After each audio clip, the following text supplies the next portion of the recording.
Presidenta, muchas gracias.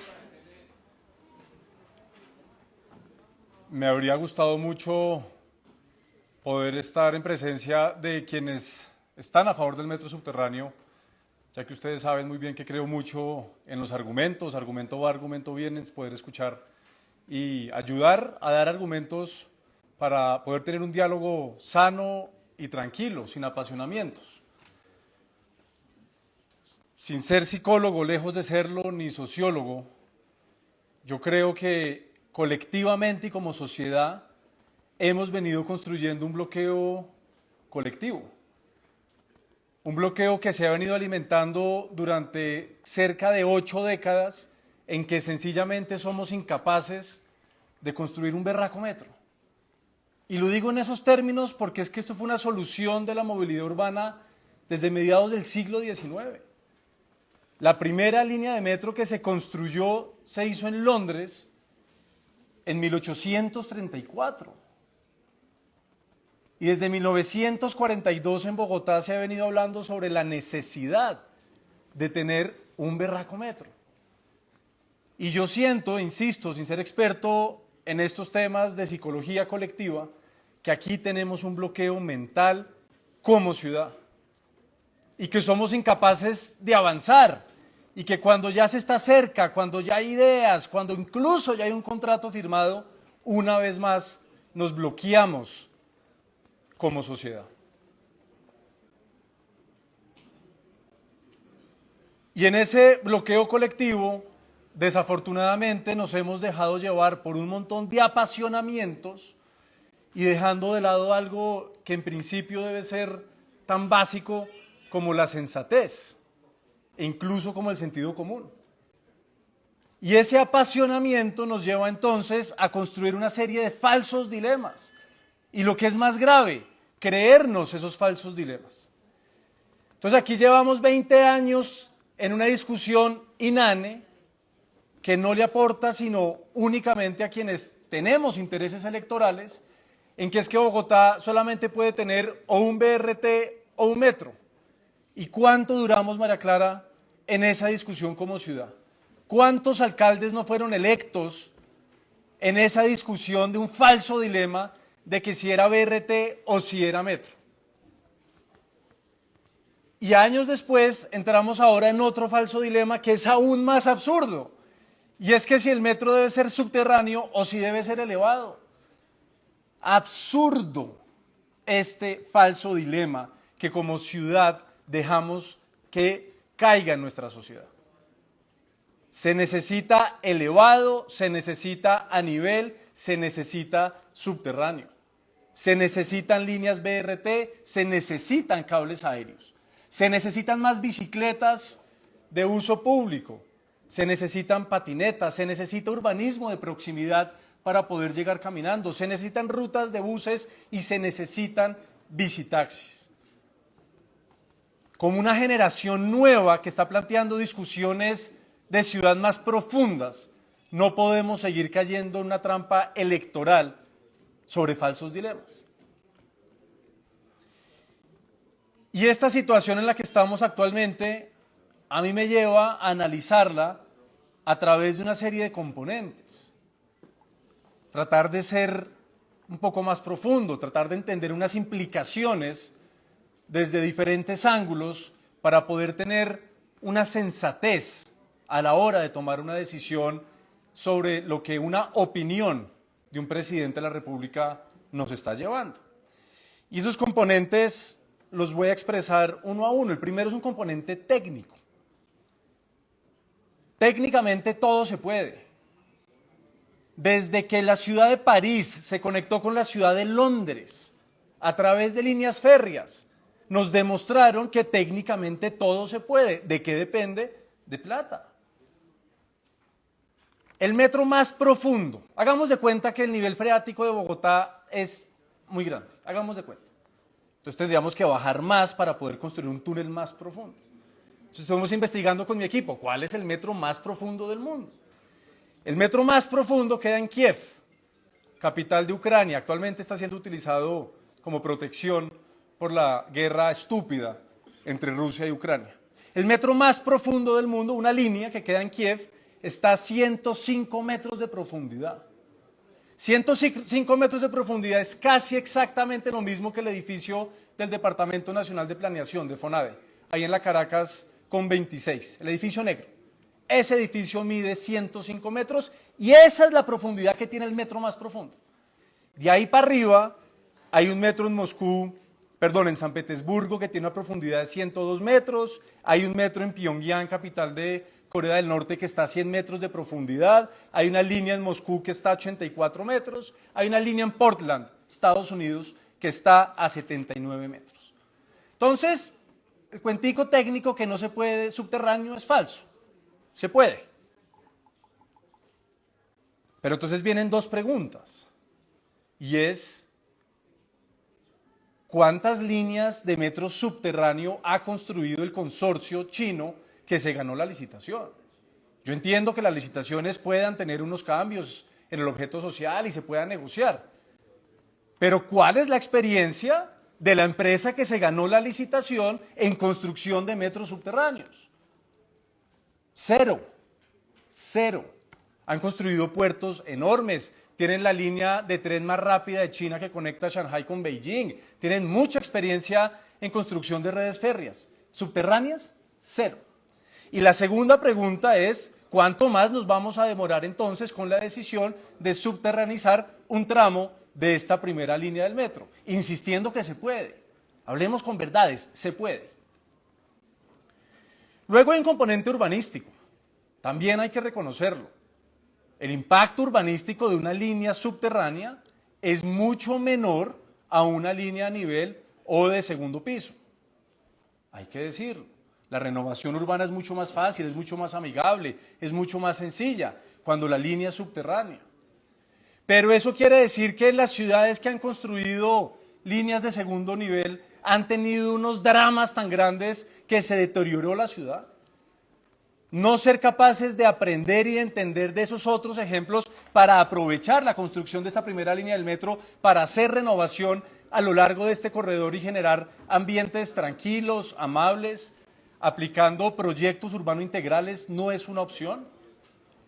El día de ayer organizamos un foro, los concejales disidentes de la bancada Alianza Verde, Diego Cancino, Luis Carlos Leal, Lucía Bastidas y yo, asistió el gerente del metro y le escuché un discurso gerente con visión urbanística, con visión de integración, que no solamente es una línea de metro, es una excusa para detonar unos cambios positivos en el entorno urbano.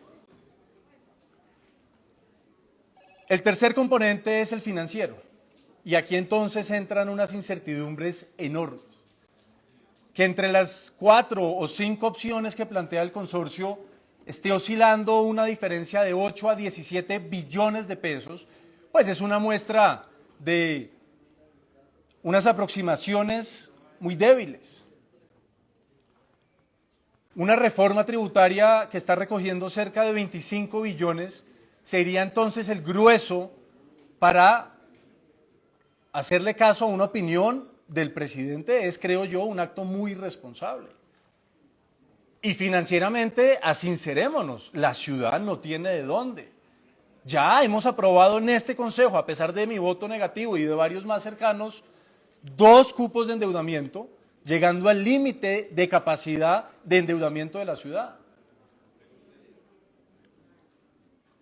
El cuarto es el componente jurídico. La opinión de unos abogados privados prima sobre el Consejo de Estado. Sobre esto el concejal Sarmiento profundizará. ¿Qué mensaje le estaremos enviando al mercado global si cambiamos un contrato por un capricho de una opinión de un presidente? ¿Qué pasa, hagamos de cuenta, con un consorcio francés, por poner cualquier ejemplo, que estaría interesado en invertir en Colombia y en desarrollar una línea férrea entre Manizales, Pereira y Armenia, para poner un ejemplo hipotético, que además, desde el punto de vista de infraestructura y competitividad, por supuesto que lo necesitamos?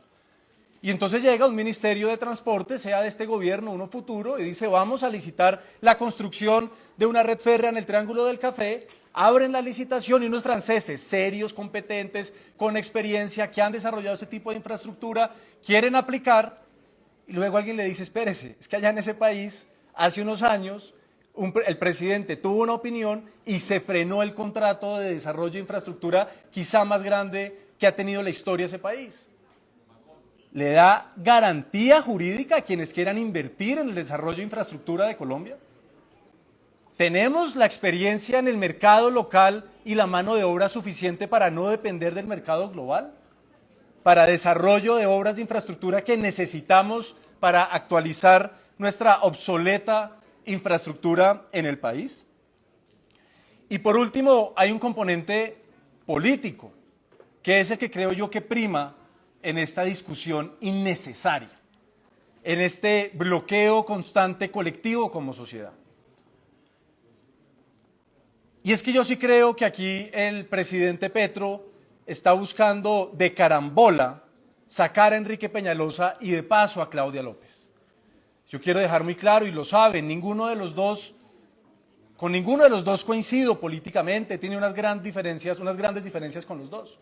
Pero aquí hay una evidente intención por parte del grupo político, del presidente en cabeza de él, de sacarlos a ellos dos.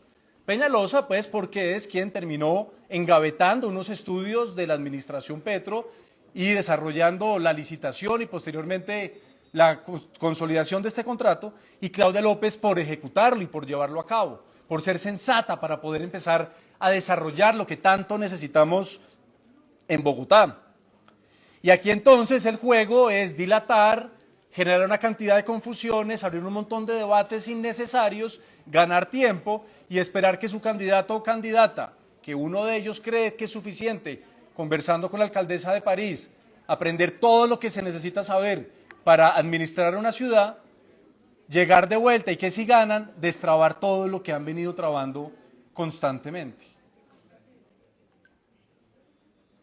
Hasta donde sé, vivimos en una democracia bajo un Estado social de derecho. Hasta donde sé, hay un marco jurídico que rige nuestra sociedad. Hasta donde sé, una opinión, sea de quien sea, es eso, una opinión. Yo sí me pregunto seriamente qué hubiese pasado si el gobierno que no fuera del pacto histórico, que no fuera de izquierda, sino un gobierno de los que nos han gobernado durante 200 años, fuera quien estaría liderando esta discusión. Yo sí me pregunto si quienes están apoyando la idea del presidente de frenar este contrato y de hacer un tramo subterráneo, estarían argumentándolo como lo están haciendo en este momento. Yo sí me pregunto. Yo sí me pregunto si un gobierno de cambio sí cree en la Constitución del 91 y sí cree en la democracia y en un marco de un Estado social de derecho. Yo sí me pregunto eso. Porque sí es muy preocupante que después de 200 años podamos tener la oportunidad de generar unas transformaciones que se necesitan, pero que por el contrario se aproveche y se crucen unas rayas que son muy delicadas en democracia. Porque, insisto, esto no deja de ser una opinión de un exalcalde, por supuesto, que en su momento lo intentó de acuerdo, que urbanísticamente y técnicamente puede que tenga razón, pero que en un Estado serio del siglo XXI, donde priman las instituciones, no debe ser sino eso, una opinión. Y yo sí creo que es muy chambón, para utilizar los mismos términos que se utilizaron anteriormente, chambón, salir con unas ideas de esta naturaleza sin tener las certezas jurídicas y las certezas financieras. Yo sí creo que es muy chambón hacer una reforma tributaria de la magnitud que hizo el Congreso en el semestre pasado para llegar a financiar 15, 17 billones de pesos de una idea de un presidente. Yo creo que es muy chambón seguir demorando la construcción de una obra de infraestructura necesaria para desbloquearnos como sociedad. Yo sí creo que es muy chambón no ser capaces de ayudar a construir colectivamente y de decir, Bogotá, ¿sabe qué? Con esta plata que nos podría costar subterranizar una parte de ese tramo de la primera línea, vamos a ayudar a construir la tercera línea, la cuarta, los cables que se necesitan. Yo sí creo que es muy chambón cuando se gobierna desde la improvisación. Yo sí creo que eso es mucho más chambón. Y señor gerente, finalizo con esto. Este debate que se citó a partir de todas las bancadas, que entre otras volvimos a cometer el error de no citar también a la secretaria de Planeación. Aquí una vez más es la gran ausente, la cabeza del sector que se debe estar pensando en cómo integramos un proyecto urbano integral de esta naturaleza. Yo sí tengo algunas preocupaciones, señor gerente, al margen de la opinión del presidente de la República. Y es que en la ejecución que llevamos de esta primera línea del metro, sigo sin entender cómo se van a tener en cuenta las áreas de integración modal, cómo aplican las actuaciones estratégicas, los PRUMs, que están en el decreto 555, y cómo se va a aprovechar esa captura de valor del suelo. Eso todavía no lo veo, señor gerente. Ayer estuve visitando el tramo 1 de la troncal de Transmilenio de la avenida 68 y resulta que hay unas vacantes, hay cerca de 80 vacantes solo en el tramo 1 porque no hay mano de obra ahorita en Bogotá disponible para entrar a trabajar en este tipo de proyectos. ¿Y saben por qué? Porque esta administración tomó una decisión irresponsable, que ya ha planteado en otros debates, de abrir más de 700, 800, 900 frentes de obra. Me preocupa entonces, señor gerente, que no esté la mano de obra suficiente para poder avanzar a la velocidad que se necesita el desarrollo de esta primera línea del metro. Me preocupa también, señor gerente, que estemos rompiendo físicamente la ciudad al mismo tiempo. La 68, la primera línea del metro, un montón de reparcheos.